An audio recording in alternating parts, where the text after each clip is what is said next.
மக்களே, இந்த திமுகவோட நேரடி கூட்டணிக்கும் மறைமுக கூட்டணிக்கும் நம்ம மேல காண்டு.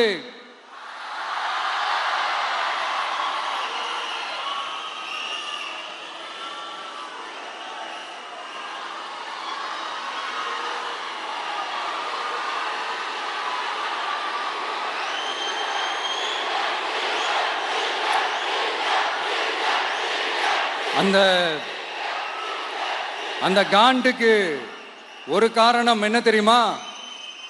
அவங்க வீட்லயே அவங்க குடும்பத்திலேயே விசில் சத்தம் பலமா கேக்குதான்.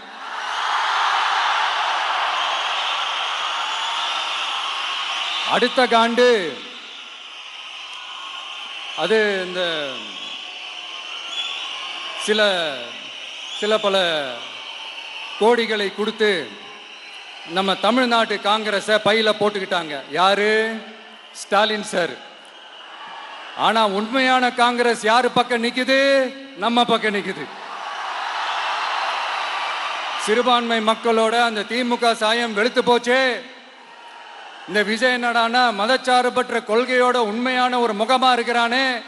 இந்த சிறுபான்மை மக்கள் வேற இந்த விஜய் பக்கம் தானே நிக்கிறாங்க அப்படின்ட்டு இந்த திமுகவுக்கும் பாஜகவுக்கும் என் மேல காண்டோ காண்டு.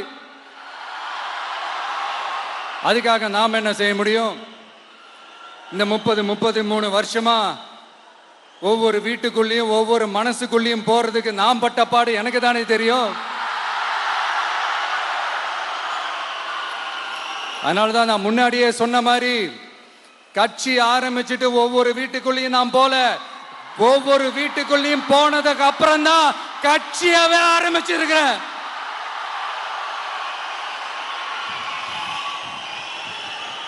இது இந்த அரசியல் எல்லாத்தையும் தாண்டி இருக்கிற ஒரு உறவு. கட்சி கிட்சி எல்லாத்தையும் தாண்டி இருக்கிற ஒரு உறவு. இது ஒரு பூர்வ ஜென்ம பந்தம். இது சும்மா இந்த அரசியல் ஆதாயம் தேடுறவங்களுக்குலாம் இது என்னன்னே புரியாது. இது மற்றவங்களுக்கு வேணா எலெக்ஷன். ஆனா இந்த விஜய் கூட நிக்கிறவங்களுக்கும் இது ஒரு இமோஷன்.